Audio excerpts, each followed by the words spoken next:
आप देख रहे खबर उत्तराखंड और मैं हूं आपके साथ जागृति खंतवाल। रुक कर लेते हैं खबरों की ओर।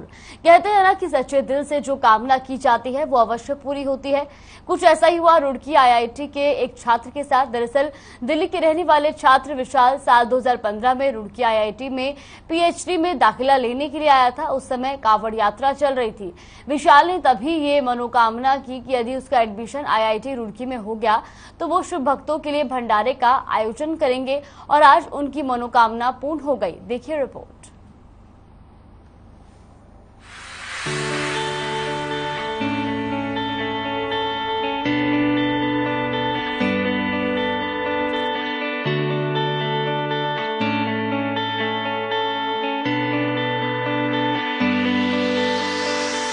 आईआईटी का क्रेज, दिल्ली के विशाल का सपना, रुड़की आईआईटी में हो दाखिला, भोलेनाथ से मांगी थी मन्नत, छात्र विशाल की मुराद हुई पूरी। कहते हैं ना, भगवान से सच्चे मन से जो मांगो वो मनोकामना कभी ना कभी पूरी जरूर होती है। और ऐसा ही हुआ दिल्ली के रहने वाले छात्र विशाल के साथ। छात्र विशाल का सपना था कि वो रुड़की आईआईटी में पीएचडी के लिए एडमिशन ले सके और आगे की पढ़ाई कर सके, जिसके लिए विशाल 2015 में रुड़की आईआईटी में पीएचडी में एडमिशन के लिए गया। उस समय कांवड़ यात्रा चल रही थी। उसने भगवान शिव से मन्नत मांगी कि अगर उसका दाखिला हो जाता है तो वो हर साल शिव भक्तों के लिए भंडारे का आयोजन करेंगे। इस मनोकामना के साथ विशाल आगे बढ़ा और भोलेनाथ ने छात्र विशाल की सच्चे मन से की गई प्रार्थना को सुन लिया और विशाल का एडमिशन रुड़की आईआईटी में हो गया। जिसके बाद से विशाल ने शिव भक्तों के लिए भंडारे का आयोजन किया और तब से लेकर आज तक विशाल कांवड़ मेले के दौरान भंडारे का आयोजन करते आ रहे हैं। दिल्ली के विशाल का सपना, रुड़की आईआईटी में एडमिशन की चाह, महाकाल से मांगी थी मन्नत, पीएचडी में मिल जाए दाखिला, मनोकामना पूर्ण होने पर कांवड़ियों के लिए करूंगा भंडारा, विशाल की मनोकामना हुई पूरी, भोलेनाथ ने बरसाई अपनी कृपा। आपको बता दें कि धर्म नगरी हरिद्वार में इन दिनों कांवड़ मेला चल रहा है। इस मेले में दूर दराज से शिव भक्त गंगा जल लेने हरिद्वार पहुंचते हैं। कांवड़ियों की संख्या लाखों करोड़ों में होती है। यही वजह है कि आस्थावान लोग जगह जगह शिव भक्त कांवड़ियों के लिए भंडारे का आयोजन करते हैं। इन्हीं के बीच आईआईटी रुड़की के शोध छात्र कांवड़ यात्रा में समाज के अन्य वर्गों की तरह अपनी सेवा दे रहे हैं। इस भंडारे में उनके सहपाठी और सहयोगी भी विशाल के साथ कांवड़ियों को सेवा दे रहे हैं। बड़ी बात तो ये है कि भंडारे में बनने वाला खाना स्वयं विशाल खुद तैयार करते हैं। पिछले 3 सालों से मैं यहाँ पे छात्र हूँ और ये सेवा हम लोग पिछले 7 सालों से हम लोग चला रहे हैं। सीनियरों के साथ हम लोग जुड़े, अब हम इसमें जुड़ के खुद से अब ग्रुप बना के यहाँ पे सेवा दे रहे हैं। पिछले 3 सालों से हमारा पहला शुरुआत हुई थी, हमने छोटे छोटे से शुरुआत की फ्रूट्स वगैरह डिस्ट्रीब्यूशन से, और अभी हम लोग यहाँ पे खुद से, जैसे हम लोगों ने किसी को हायर नहीं किया है, हम मार्केट से सारी सामग्री खुद ही खरीद के लाए हैं, खुद ही बना रहे हैं, खुद ही धो रहे हैं, यानी पूरी सेवा भाव से हम लोग यहाँ पे काम कर रहे हैं। आईआईटी रुड़की के छात्र रहे विशाल गौड़ ने बताया कि वो अपने मित्र के साथ साल 2016 से लगातार शिव भक्तों की सेवा कर रहे हैं। साल 2015 में पीएचडी में दाखिले के लिए साक्षात्कार देने आए थे। उस समय भी कांवड़ यात्रा चल रही थी और उन्होंने मन में सोचा कि अगर उनका एडमिशन हो गया तो वह रुड़की में रहते हुए हर वर्ष कांवड़ यात्रियों की सेवा करेंगे। उन्होंने बताया कि आईआईटी के पूर्व छात्र भी इस कार्य में उनका सहयोग करते हैं।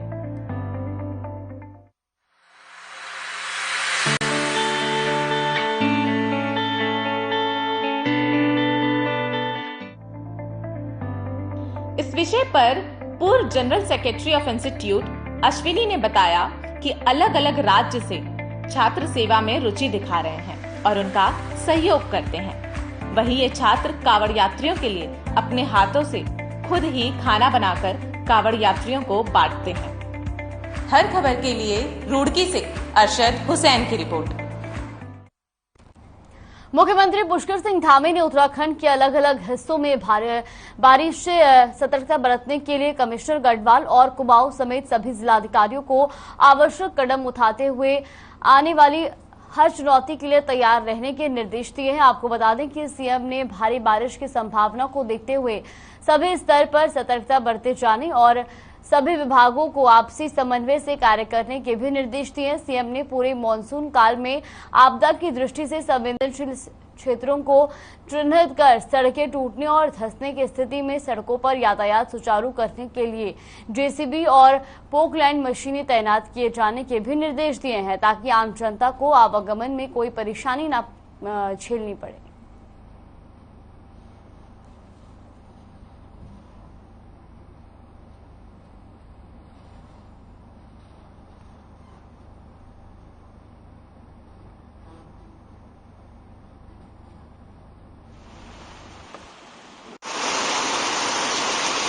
प्रत्येक वर्ष आपदाएं आती हैं और मानसून के समय में हमारे लिए बहुत चुनौती खड़ी हो जाती है।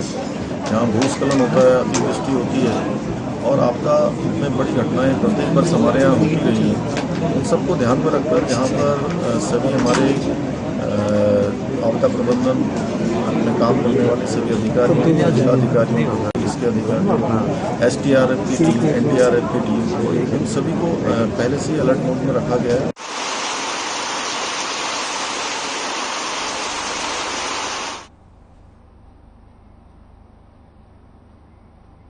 मुख्यमंत्री पुष्कर सिंह धामी ने सुश्री आराधना जौहरी की ओर से उत्तराखंड के मंदिरों पर लिखी गई पुस्तक beyond the mystery well temple tales of Uttarakhand का विमोचन किया। तो वही कार्यक्रम का आयोजन मुख्य सेवक सदन में किया गया, जिसके बाद सीएम धामी ने पुस्तक की लेखिका सुश्री आराधना जौहरी को बधाई देते हुए कहा कि ये पुस्तक देश विदेश में उत्तराखंड के दिव्य मंदिरों के परिचय के रूप में जानी जाएगी और इस पुस्तक से देश विदेश में लोगों को बेहतरीन जानकारी मिलेगी। आपको बता दें कि इस पुस्तक की लेखिका आराधना जौहरी नैनीताल की डीएम भी रह चुकी हैं।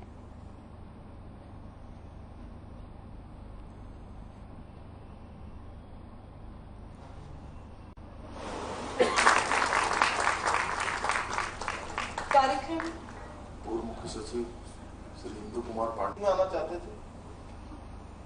आप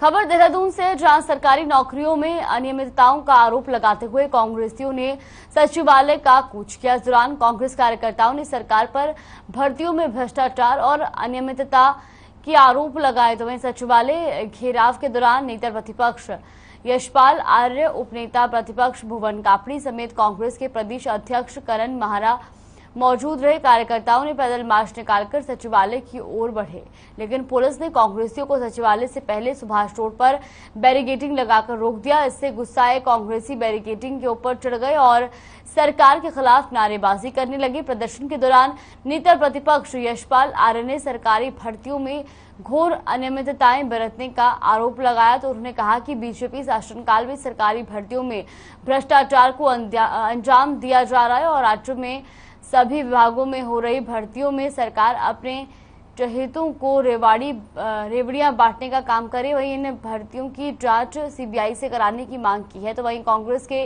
प्रदेश अध्यक्ष करण महारा का कहना है कि बीजेपी शासनकाल में बड़े पैमाने पर भर्तियों में घोटाले किए जा रहे हैं और लोगों के साथ अन्याय हो रहा है।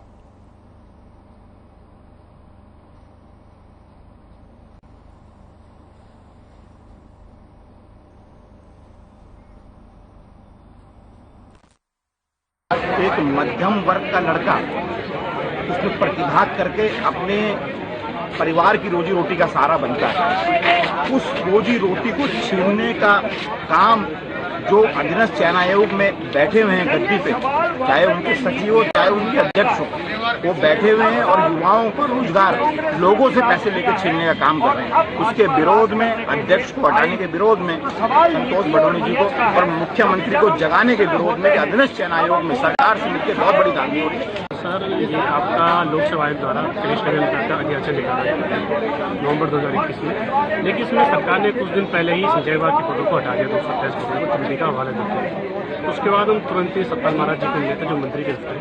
उन्होंने हमें आश्वासन दिया कि हम इन पदों को पुराने अध्याचन में जोड़ देंगे, लेकिन अब तक कोई कार्रवाई नहीं हुई। 6-7 महीने हो चुके हैं, इसकी परीक्षा भी हो चुकी है, 3-4 बार महाराज जी से मिल चुके हैं, मुख्यमंत्री धामी जी से मिल चुके हैं, और पिछले महीने हमने रैली भी की थी मुख्यमंत्री आवास को, लेकिन कुछ नतीजा निकल के नहीं आ रहा। इसके आगे में यहाँ आना पड़ा सचिवालय पहुँचते हैं। सरकार में बड़े पैमाने पर भर्ती में घोटाले हुए हैं, चाहे आप बीडीओ की भर्ती देख लीजिए, बीपीओ की भर्ती देख लीजिए, कोऑपरेटिव में भर्ती देख लीजिए, जितनी भर्तियां इस सरकार में हो रही हैं सब में धांधली हो रही है, लोगों के संग अन्याय हो रहा है। जो बच्चे खूब मेहनत करते हैं, पढ़ते लिखते हैं, उनका नंबर नहीं आ रहा।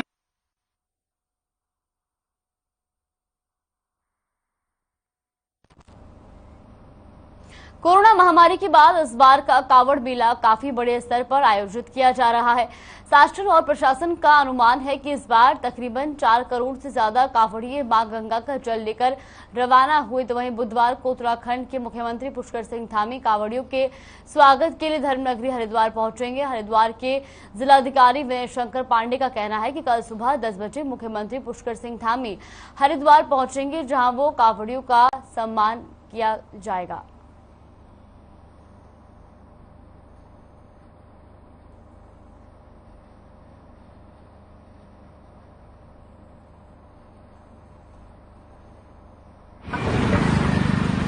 कल वो करीब 10 बजे के आसपास यहाँ आ रहे हैं और वो एक कावड़ियों का एक सम्मान करेंगे और उनका करीब 35 से 40 मिनट का कार्यक्रम रहेगा।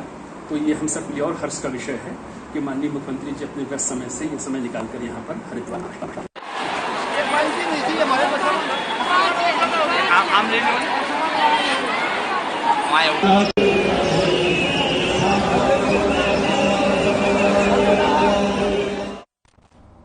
चमोली जिले के हेलंग घाटी में ग्रामीण महिलाओं से घास के गट्ठर छीनने और थाने ले जाकर 6 घंटे तक बैठाकर उनका चालान काटने के मामले ने तूल पकड़ लिया। इसी को लेकर प्रदेश कांग्रेस मुख्यालय में कांग्रेस प्रवक्ता गरिमा दसौनी ने कहा प्रेस वार्ता की और कहा कि सरकार हरेला पर्व को बड़े धूमधाम से मना रही है, पर्यावरण दिवस का नाम दे रही है और वृक्ष लगाए जा रहे हैं। वहीं हमारी माताएं बहनें अपने पशुओं के भोजन के लिए घास काटकर लेकर जा रही थी तो उनके साथ दुर्व्यवहार किया जा रहा है। साथ ही सीआईएसएफ कर्मियों ने बदतमीजी भी की है।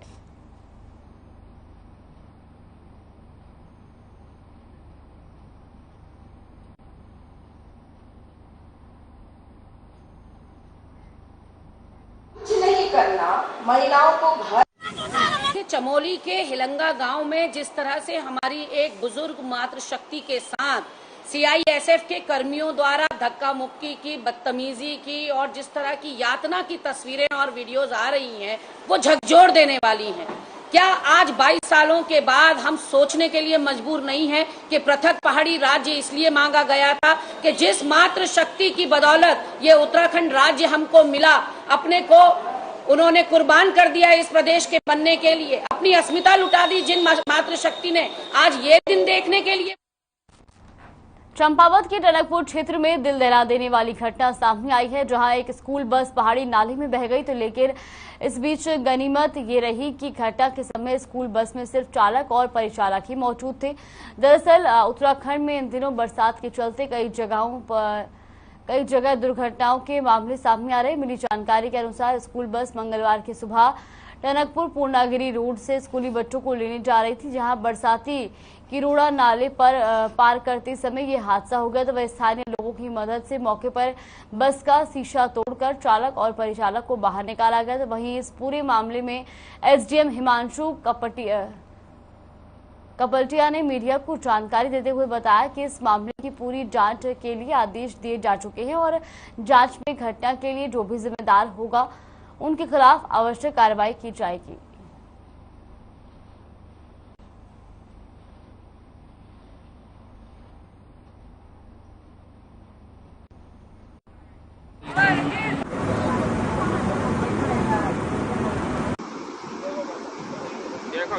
आज सुबह लगभग ये 6:15 बजे की बात है। एक स्कूल बस जो कि किरोड़ा नाले में पानी का तेज बहाव था, उसमें वो बस नीचे गिर गई थी। उसमें ये भी बात अभी संज्ञान में आई है कि जो बस के ड्राइवर हैं उनके स्तर पे भी कुछ लापरवाही रही है, क्योंकि पानी का बहाव तेज जरूर था लेकिन इतना तेज नहीं था कि उसमें कोई बस बह जाए। लेकिन इसमें गनीमत ये रही है कि उसमें कोई भी बच्चा उस बस में मौजूद नहीं था। केवल ड्राइवर और एक हेल्पर उसमें मौजूद थे और किसी भी तरीके का कोई जान माल का नुकसान उसमें नहीं था। देखो देखो झटका मार दे, देखो क्या भाग रही एरिया उधर गई। भारी बारिश को लेकर मौसम विभाग की ओर से जारी किए गए रेड अलर्ट को लेकर लक्सर प्रशासन अलर्ट मोड में है। इसी क्रम में एसडीएम लक्सर गोपाल राम बिनवाल और तहसीलदार लक्सर शालिनी मौर्य ने एसडीआरएफ और प्रशासनिक की टीम के साथ बाढ़ की स्थिति से निपटने के लिए क्षेत्र में बनाई गई बाढ़ राहत चौकियों का निरीक्षण किया। लक्सर एसडीएम गोपाल राम बिनवाल ने बताया कि मौसम विभाग ने 20 और 21 जुलाई को भारी बारिश का रेड अलर्ट जारी किया है और इसी के मद्देनजर शेरपुर, चंद्रपुरी, खादर, जोगावाला आदि गांव का मौके पर निरीक्षण किया गया था। वहीं उन्होंने बताया कि इस दौरान तहसीलदार लक्सर शालिनी मौर्य और एसडीआरएफ की टीम और स्थानीय लोग भी उपस्थित रहे। उन्होंने कहा कि किसी भी प्रकार की परिस्थितियों से निपटने के लिए वो पूरी तरह से तैयार हैं और जो बाढ़ राहत शिविर बनाए गए हैं उनमें व्यवस्थाएं पूरी कर ली गई हैं।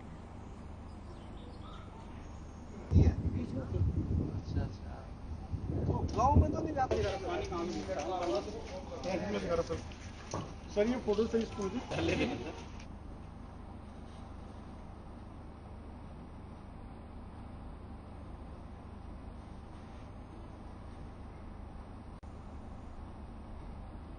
देहरादून में बीजेपी ने हरिद्वार जिले में होने वाले त्रिस्तरीय पंचायत चुनाव के लिए प्रत्याशियों के 3 नामों के पैनल तैयार करने के लिए 3 सदस्यीय समिति का गठन किया है।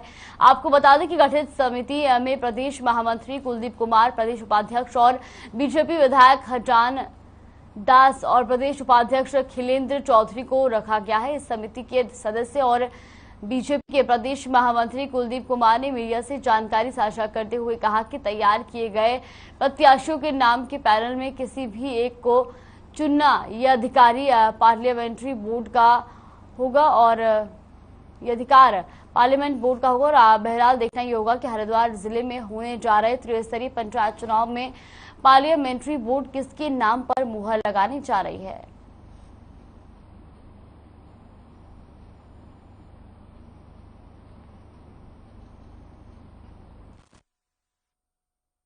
हरिद्वार में शीघ्र ही त्रिस्तरीय पंचायत चुनाव होने हैं और माननीय प्रदेश अध्यक्ष जी ने 3 लोगों की टीम हरिद्वार के लिए बनाई है।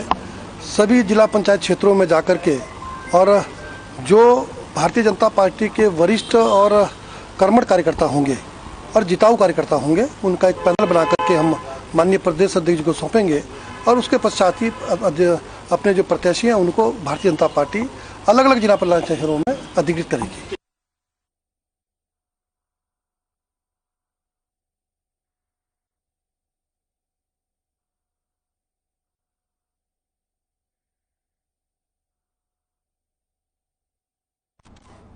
मानसून के दौरान हल्द्वानी, भीमताल और जिले के अन्य इलाकों में होने वाले जलभराव को लेकर डीएम नैनीताल ने सख्त रुख अपनाया है। मौसम विभाग द्वारा जारी किए गए रेड और ऑरेंज अलर्ट को लेकर जिलाधिकारी ने जलभराव की समस्या को गंभीरता से लेते हुए कलवटू नालों की स्थिति और इन पर हुए अतिक्रमण को चिन्हित करने के लिए 4 सदस्यीय समिति का गठन किया है। माना जा रहा है कि अतिक्रमण के कारण जलभराव से कलवटू नालों से सुचारू रूप से पानी की निकासी नहीं हो पाई थी, जिससे जिले के कई इलाकों में जलभराव हो रहा है। जिलाधिकारी धीरज सिंह गबरियाल ने समिति को निर्देश दिए कि भीमताल में कलवटू नालों को खुलवाए जाने का कार्य सुनिश्चित करेगी तथा जिन स्थानों पर अतिक्रमण हुआ है उन स्थानों को चिन्हित करते हुए अतिक्रमण हटाने की कार्रवाई सुनिश्चित करेगी।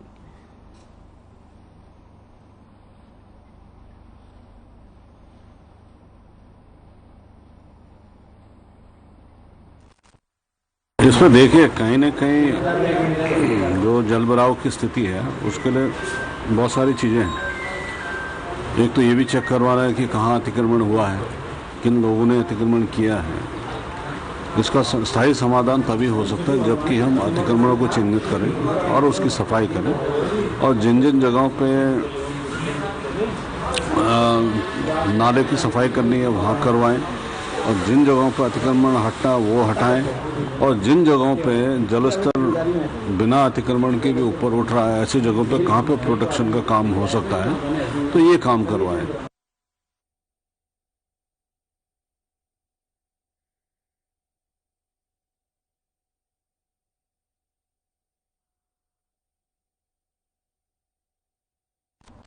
हरिद्वार में कांवड़ यात्रा के चलते सुरक्षा व्यवस्था को देखते हुए DIG SSP Haridwar doctor Yogendra Singh Rawat और जिलाधिकारी विनय शंकर पांडे ने भारी पुलिस बल की गाड़ियों के लंबे काफिले के साथ शहरी और देहात क्षेत्रों के मार्ग से होते हुए फ्लैग मार्च निकाला है। इस दौरान उन्होंने ड्यूटी पॉइंटों का भी निरीक्षण किया। डीआईजी एसएसपी और जिलाधिकारी के साथ सैकड़ों गाड़ियों का काफिला सायरन बजाते हुए हरिद्वार में निरीक्षण करते घूमते रहे। वहीं पुलिस की ओर से निकाले गए फ्लैग मार्च का मकसद है कि कांवड़ यात्रा में कोई भी भय का माहौल उत्पन्न न हो पाए।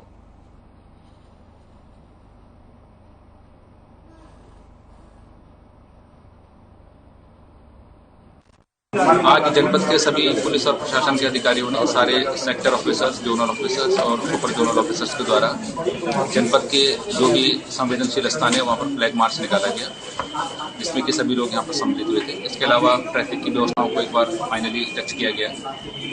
कल से हम लोग जो हमारा 6 लेन का ट्रैफिक है उसमें 3 लेन हम आफ्टरनून के बाद केवल कांवड़ियों के लिए ही आरक्षित कर देंगे, और जो दूसरी हमारी लेन है यानी यहाँ से जो आने वाली लेन है, यहाँ से जाने में जो दाहिनी तरफ लेन पड़ेगी उसमें हम दोनों तरफ जो लोकल ट्रैफिक है उसको चलाएंगे।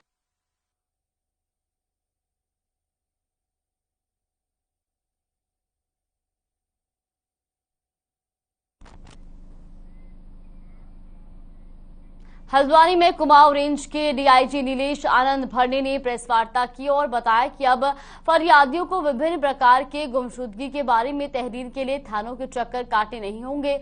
उत्तराखंड पुलिस ऐप के जरिए ईएफआईआर से ही सूचना दर्ज की जाती है, जिसे अब जनता के लिए प्ले स्टोर से भी ऐप के जरिए ऑनलाइन कर दिया गया है। और अब मोबाइल खोने से लेकर ग्रामीण ड्राइविंग लाइसेंस और प्रमाण पत्र पर गाड़ियों के खोने तक की भी सूचना ईएफआईआर के जरिए अपने घर बैठे मोबाइल से दर्ज करा सकते हैं। तो वहीं डीआईजी ने बताया कि क्राइम से संबंधित एफआईआर अभी ऑनलाइन दर्ज नहीं होगी, केवल खोए हुए वस्तुओं की एक एफआईआर ही इससे दर्ज की जाएगी।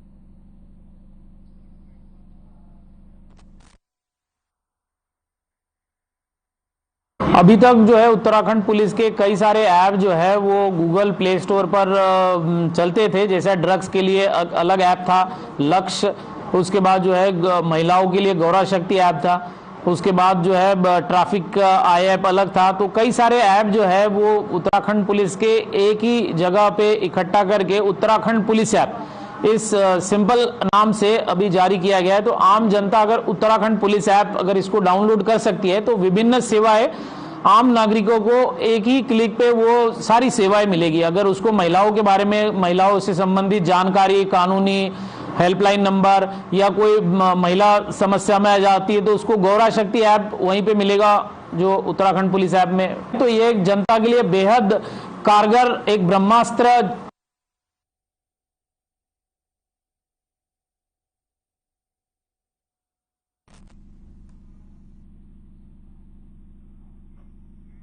खबर उत्तराखंड में फिलहाल के लिए बस इतना ही। आप देखते रहिए हर खबर।